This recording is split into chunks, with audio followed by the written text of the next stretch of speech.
Okay, remember that they're changing my voice. Now keep in mind they edited all the pictures and my look in all the videos.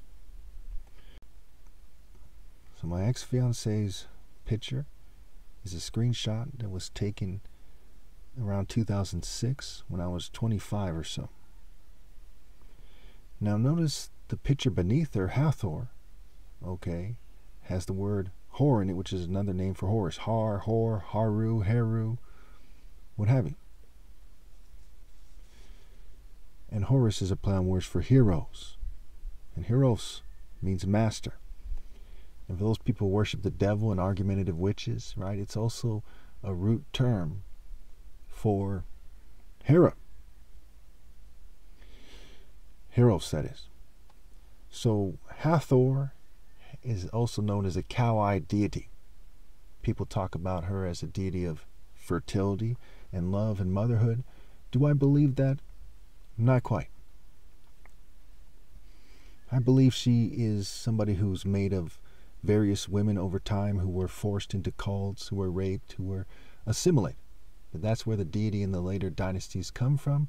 And if you see the depictions of her, almost certainly they're not from the old kingdom of Egypt, right? The first dynasty, you know, through the 6th or 7th or whatever it was, before the first intermediate period leading to the Middle Kingdom. So when you look at the eyes of my ex-fiancé, you can tell they have this sort of natural look, this sort of cosmic look to them. And it reflects, you know, the brain function to some degree, the genetics, the state of mind, what have you. Where she had a certain gentle way about her, sincere, okay? But she was also someone almost certainly in a cult who was planted there by the state to really stick a knife in my back through my heart, what have you. Now, keep in mind, you know, the opposition view is not very smart. When you choose to go against God by default, you are insane for all intents and purposes. How can you go through life either going through the motions of being against the idea of something that is all good, all-knowing, and all-powerful, God Almighty, okay, and not be insane? And if you do believe in God, my goodness, you must be bat. You must be crazy. Pretty straightforward, right? And so your government is basically run by crazies who think that they should harass me and fume me and poison me every day. They think that if they keep me from attractive females, that somehow they win what to them is like a psychopathic soccer club rivalry, because they don't truly appreciate religion, martial arts, marriages, their family, or the idea of family in general, what have you. Or they wouldn't be doing these things. Also, they try to make it seem like she was magically more mature, which is outrageous. I was infinitely more mature than my ex-fiancé. I would have died for her. I would have gone the distance. I was never going to betray her. At the first order she got to betray me, she did that. They hacked her brain a little bit. Maybe she, you know, didn't feel as strongly as before. She said, well, the feeling's gone, and was willing to leave. One thing that she said that really stood out to me is she said that she believes that if someone is married, keep in mind, she believes it's not me, and they see someone at the club and they feel strongly for them, that they should live their life and they shouldn't let any male, okay, get in the way of them living their lives. Even if you don't factor in government brain hacking, that is a fucking despicable, sniveling Greek mythology philosophy. And she had people co-signing with her, some whores from Australia and elsewhere. Okay, it's a sniveling philosophy. If I cheated on her every day after that, I would have been justified, but I didn't do that. And that is part of the opposition view, those Greek frats, hypergamy. Look up hypergamy, look up open relationships, okay? Think about the secret societies that include conservative groups, right? These guys' wives quite often are sleeping with other guys. They're sleeping with their bosses. It's not just Democrats. It's also Republicans, libertarians, you name it. That is part of the core Western culture. And they have technology to hack people's brains and cause them to have an affair. There's a 50% divorce rate. You do the math. It is unbelievable. It's even called an affair. The devil as their alpha. And they think that's fair. AF fair. A fair. You know, it's also like a carnival affair. And Pharisee and Pharisee, that's not a coincidence. And the word fair is if raw scrambled. Raw means God. On the one hand, in Hebrew, it means evil. So they think if it's evil and it's consistent with their social orders, that it's fair. That's sick. And you can imagine by the pictures I've put before they edit them so it's lost in translation, okay, that if you were with this person, talking to this person for hours every day, and you made plans and you spilled your heart to her. And keep in mind, I was like close to broke living with my parents at the time, okay? And, I was, anywhere from like 23 to like, the last time she came back was 2010, and I had not yet turned 29. So I was with her off and on for maybe 23, 24 or so, all the way to 29. So like 4 or 5 years. 6 years perhaps, but more like 4 or 5 if I remember correctly.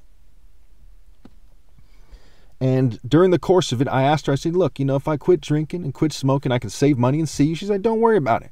Oh, I'm not worried about that. It will happen one day or whatever. She did send me a ring. She sent me shoes for my birthday, Jordans, right? She sent me a chain with a cross. Strangely enough, she would betray Jesus, who she sent a chain with a cross on, all the way from Greece. Strange, isn't it? So as we look at this situation, she was following orders. I don't agree with following orders. It's against divine law to follow the devil. And of course, there's going to be hell to pay for the New World Order for what they've done. And not only in Nahum does it say that Sedians, those who rebel against God, are like women. They're soldiers like women. They're weaklings. But in Jeremiah 48:14 it says, how can you say we are warriors, men valiant in battle? Moab will be destroyed and her towns invaded. Her finest young men will go down in the slaughter, declares the Lord, whose name is the Lord Almighty. So they won't be warriors and they won't be valiant. They won't be holy. They won't be gallant. They won't be virtuous. Because after my flesh dies, all marriages are invalid. Because if you're not of noble character, why are you getting married? No one will truly be a warrior. All soldiers will be some kind of sissies with a gun, not a true warrior. They won't be men of God. It's pretty straightforward. Again, after your spirits and your peoples and your nations have done this to God's Son, who's going to go to God's right hand and pay back the souls of all rebels forever and send them to eternal punishment that I will oversee forever, how can you then say that you are warriors or men or valiant? There's no winning for you. You think because you separated me from my ex-fiancé that you get something? Can you imagine? Can you imagine some racist Jews sitting there looking like Borat or the guy from the movie Elf or Adam Sandler? Or one of the villains from A Princess Bride who he switched the poisons with? And he thinks he's doing something. Can you imagine English royals or European royals plotting this, or corporate guys? And they think they're doing something. Or jealous gay guys. You know how fucking pathetic that is? You know how much that makes them a sniveling bitch? Shame on the mother that bore them. You thought that if you persecute the most righteous person ever, that you get something. While 9 million people starve to death a year, and 3 million of them children, and they're disproportionately from his race. And again, I'm not a racial person. I'm even mixed. But if you look at the facts that they're racist, that they're ethnocentric, they're tribalist, they're scientific racists, they're racial supremacists, they're white Jew and LGBT supremacists, my goodness, are they rotten people. And when they have a child, okay, my goodness, it's worth less than a snake's skin after it sheds its skin. How could it be any other way? Instead of being man enough to treat me fairly, you'd rather trample your offspring to the fucking extreme and send them to hell? And you think that a decent person could respect that, or a woman worth marrying could marry that? Pathetic! Okay, so really quickly to remind you, in 2009, after she left the third time or so, I started to date females. And the 3 other females, right, I dated after her, I met like on MySpace chat or something, and I met in person. And the first one was white and Hispanic. The second one was Hispanic. And the third was black and Filipino. And according to what most people would perceive, they were more attractive as time went on, right? So the first one was the least attractive. Now, I don't say this to insult anybody, but to help you understand what they did. What they did was very sinister, very devious. They wanted to inspire a certain type of hatred that goes beyond what you could possibly imagine. It's what the movie Star Wars is based on. When he loses Padme and his mother, the idea is to get him to be very, very angry. Okay, and to get him to turn to the dark side. They wanted to take credit for my martial prowess. They wanted me to train their way. Okay, the train of thought and martial art training, mind, body, soul, spirit is connected. And they wanted to try to one-up me so they could pretend that they were magically what they could never possibly be, which is better. And I say it that way so they don't take me out of context, because they're the type of lowly snakes that would do that. So when I went back to college in 2010, she comes back, right? And, you know, they did things to try to inspire extreme rage. There was somebody who admitted they were in the military, who they used to try to get me pissed off relative to her. The details aren't so important.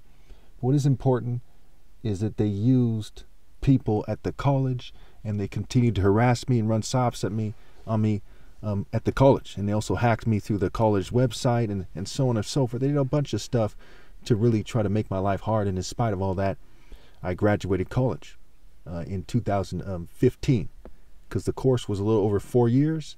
It took me till, you know, halfway through 2010 to have my first course, right? It was like in April or something.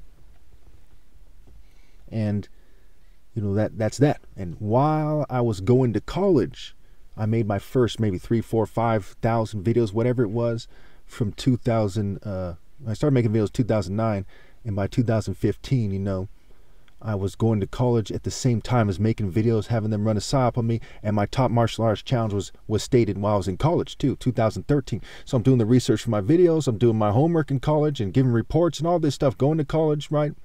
All at the same time, okay? So it's insane for them to argue that I'm magically crazy, right? It doesn't make sense. How did I graduate college during those key years when I make my top martial arts challenge? Okay, when I did all that research, you people couldn't beat me at a debate. I got a college degree, one of the hardest degrees to get, you know, a degree in information technology. Okay, it's not a degree in psychology, which is relatively easy. Business is relatively easy compared to IT. IT is a pain in the ass, right? Software engineering. And it's also an extremely frustrating degree.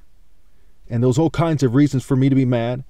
And they did that to throw me off and to really piss me off, and to try to get me to be down on my luck, down financially, so they could try to take advantage of me.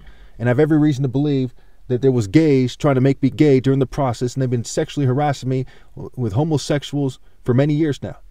While the community refuses to get together and rally for what's right and face these people and secure the closest thing to freedom for them and their offspring, you know, by challenging them on the brain hacking, by challenging them on their social controls and social orders, which are extremely oppressive. These are the offspring of feudal lords in Europe. These are offspring of the most greedy Jews and LGBT people who are the behind-the-scenes feudal lords of society.